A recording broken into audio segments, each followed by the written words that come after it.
મિત્રો, જય જવાન જય આદિવાસી.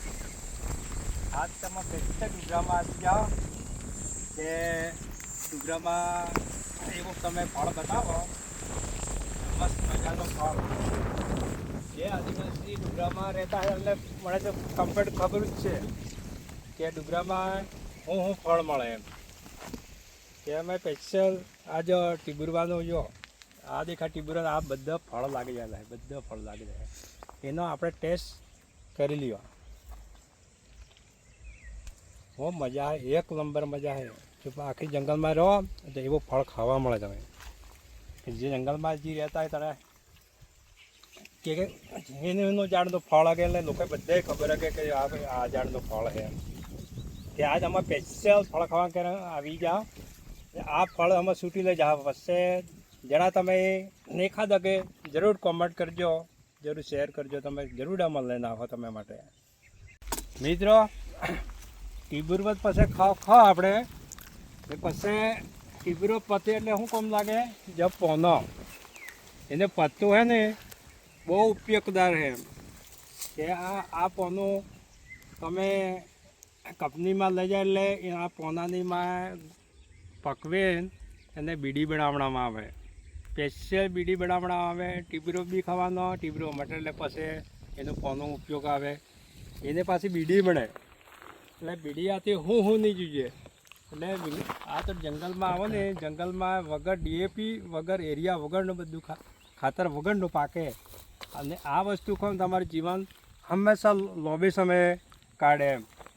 મિનિમમ તો તમારે જ્યાં જે બાપદાદા પરંપરા કે જંગલમાં રહેતા આ રિવાજે જેવો રિવાજ હતો આ લોકો કરી જતા. આજમાં તમે 20 વર્ષની વાત કરો, જે પબ્લિક જે 20 વર્ષથી મોરી જે માણસ હતા કે આ વસ્તુ પર ડીએપી એરિયા વગરનું ખાતા તે લોબે સમય વાર 120 વર્ષ જીવતા માણસો.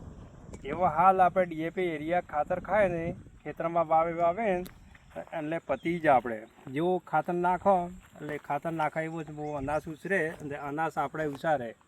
એટલે પછી કે મને પેટમાં દુખે, તાવ આવે, મેલેરિયા, ટાઇફોઇડ થાય, હાય નહીં થાય. તમે જંગલમાં રહો તો એવો ફળફળા ખો તો તમે કંઈ આ લગનનો વાઈ અડે જ નહીં. કે જરૂર તમે જંગલમાં આવો આ દેખાય અનાજ એવું ઝાડ આવે. જેને લોકોને નહીં ખબર કે જેને લોકો જંગલમાં આવતા હોય એને ખબર જ હશે, પણ જે લોકો એને દીઠું જ નહીં કે અનાજ એવો આ કાળા કલરનો ઝાડ આવે પછી આ ફળ લાગે. આ અમારા દેશી ભાષામાં અમારા જંગલમાં ટીબુરવો કહીએ ને દેશી ભાષામાં. કે જરૂર એને ફળ ખાઓ તમે, જોરદાર મીઠું ફળ લાગે. જરૂર જંગલમાં આવો, આ ફળ ખાજો અને જરૂર કોમેન્ટ કરજો, શેર કરજો. તમે અસલ લાગે આ વિડીયો તો જરૂર કોમેન્ટ કરજો, શેર. મિત્રો, એવી રીતના જ આ ટીબુરવાને અમારા બાપદાદા પરંપરા, અમારા રિવાજ, આદિવાસીનો રિવાજ કે જંગલમાં રહેતા એટલે જંગલમાં એના જ આ ટીબુરવાનો પોના લઈ જાય ને રોજી રોટી ચાલતી હતી અમારી. એક જંગલમાં રહેતા ત્યાં અમારા આણા ઉપર જ સંચાલન નીકળતું એમ. જંગલમાં રહેતા એટલે અમારે જંગલ હસાવવાનું તે આદિવાસીનું કામ. અમે જંગલમાં રખડવું તે આદિવાસીનું હોય. જંગલમાં હું નહીં મળતો એમ. જંગલ સાથે બહુ મોટા જાનવરો આવે તે આદિવાસી જાનવરો હાથે વગડા મોટા થયેલા. કે આજ મોટા તમે ડુંગરામાં ફરો બધા પડતા આદિવાસી જંગલમાં રહેતા. કે અમારા બાપદાદા એવી રીતના જ વર્ષો પીઢીએ આ વસ્તુ જંગલમાં રોજે રોજે ખાતા હતા.